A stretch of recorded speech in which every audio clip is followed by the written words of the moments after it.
what are emotions? So, in psychology, we make a difference between feelings and emotions. Feelings are an immediate response to something that happens, and that might be something that is external of you or something internal of you, and then you have a response in your body, basically, which is a physical response. And in the moment you start to add thoughts to those feelings, it evolves into an emotion. And why do I make that distinction? Because we feel all kind of things.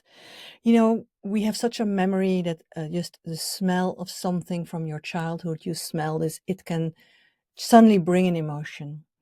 It can be based on a memory or something.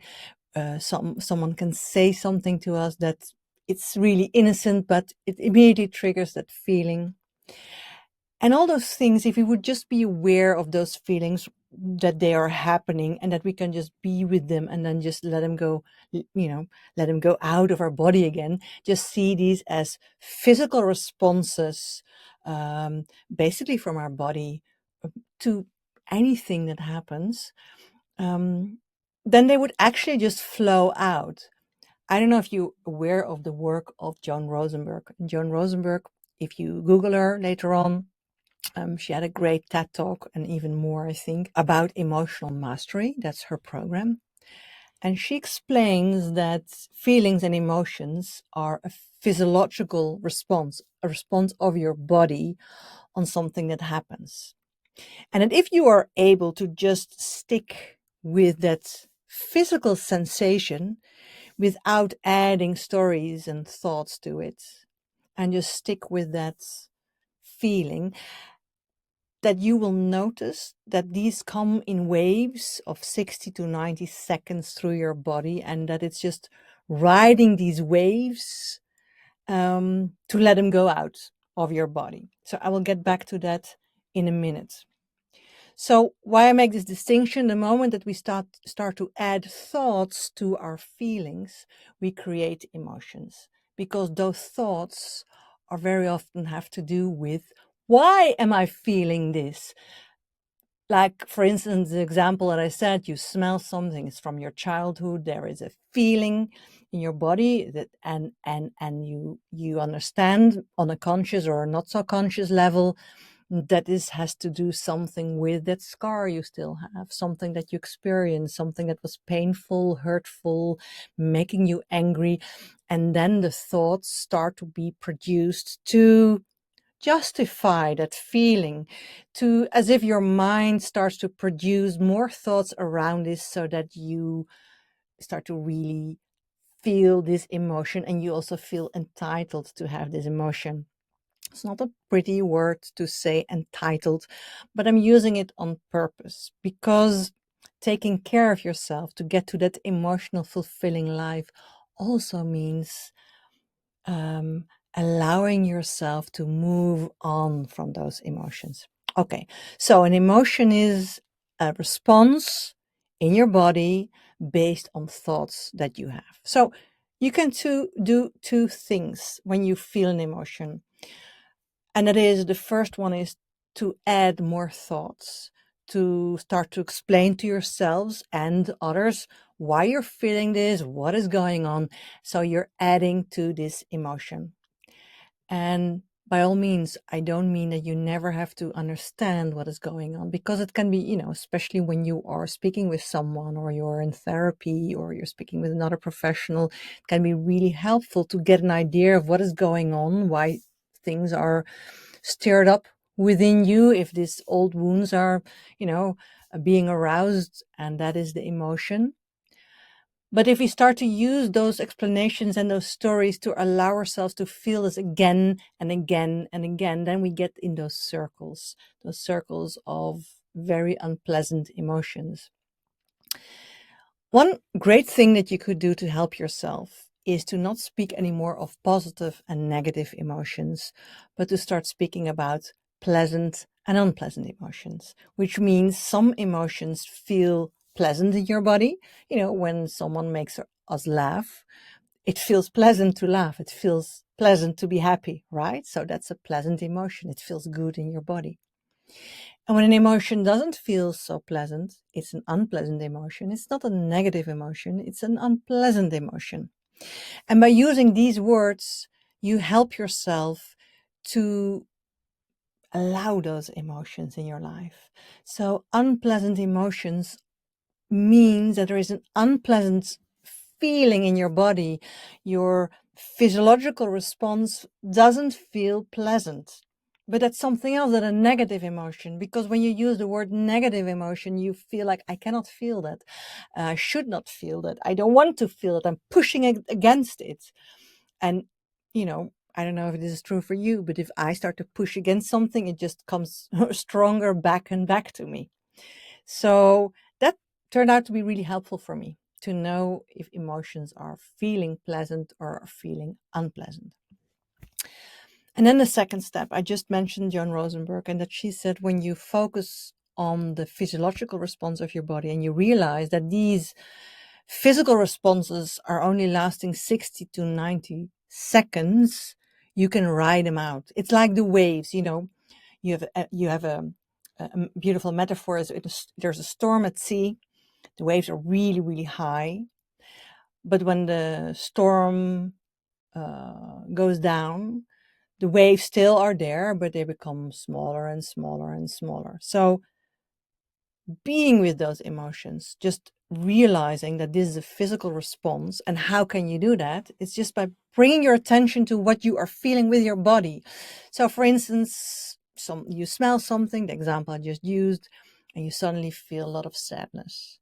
So you could then start to think, oh yes, I smelled this when my grandmother died and I was so sad and I miss her since, and I really feel that everything went downward since my grandmother died. With those thoughts, you build up those waves, you create a tsunami within you. And actually, you don't allow that tsunami to wave through you, you just build it up within you.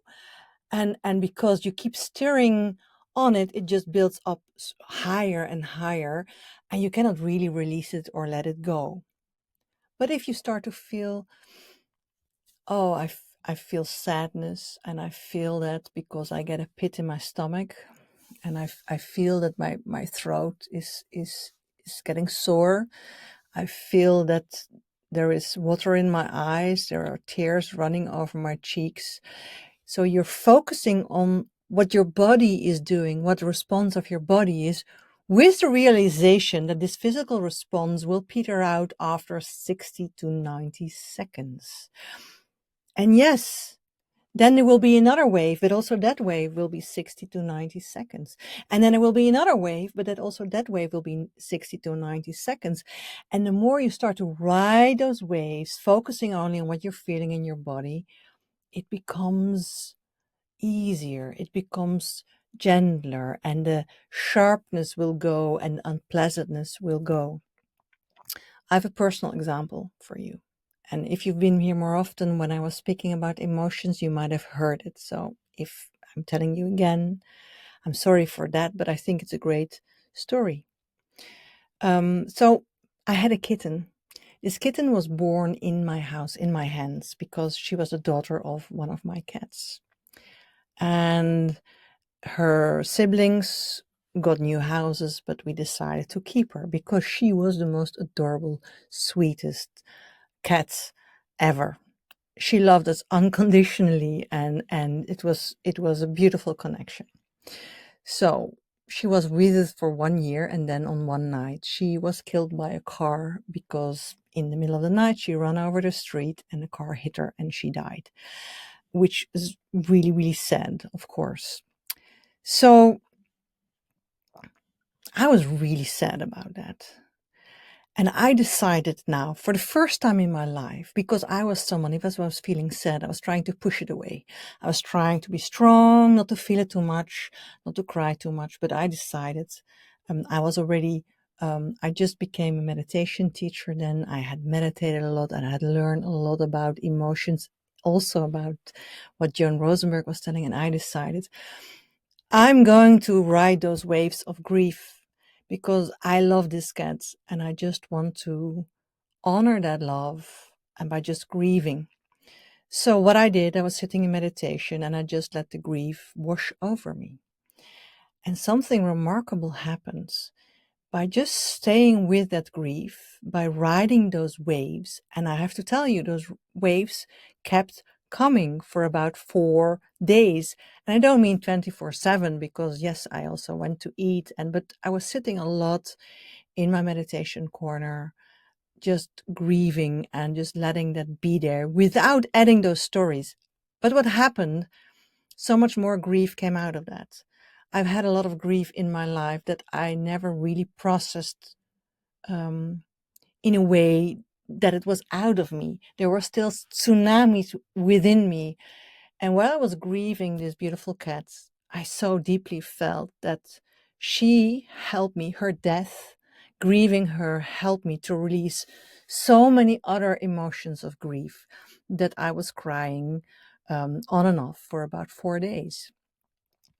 And it was terribly unpleasant. It was hurtful, but I stuck with the physical sensation, and I didn't even want to know what kind of other grief was there. With my head I can tell you what it was, but I'm not going to tell you because it's not important.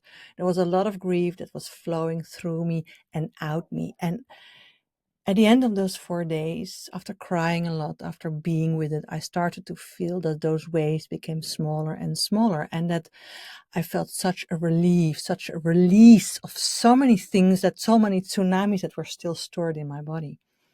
And I felt a lot of gratitude for this beautiful kitten that apparently had to die on whatever reason to help me process that grief that was still stuck. I'm not saying that this is a divine intervention because I don't believe so much in that, but I do believe that my unconditional love for this cat helped me to process a lot of things that were still in me. But it was also the decision to stick with the physiological response, to decide to honor those emotions, not to push them away, and to just be with those and just see what happened. And it was a remarkable um, healing period of time for me. So I'm telling you, it's really personal story. I've shared it before because I think it really shows in a very clear way what I mean about it. And I think we can all relate to these things. I don't think I would have cried for 4 days just over this beautiful cat. I would have been sad, but it brought so many other things. It released so many other things, which was a gift in the end. Um, so that is about dealing with those emotions. There is an important thing that I want to add to this, which is a different take on emotions. And that is, emotions can function as a guidance system for you.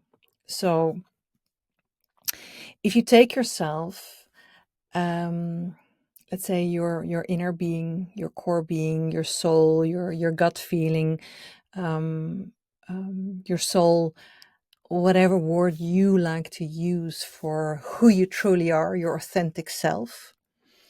Your authentic self, your intuition, your soul knows what is good for you, knows what you want in life, knows how you can find that joy. I mean, I believe that we are all here to experience physical life with a lot of joy.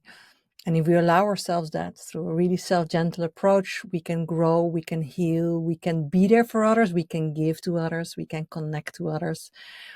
And our emotions are a guidance system. They're almost like a compass, showing us whether we're going against that knowledge of our intuition, our soul, or if we're flowing with it.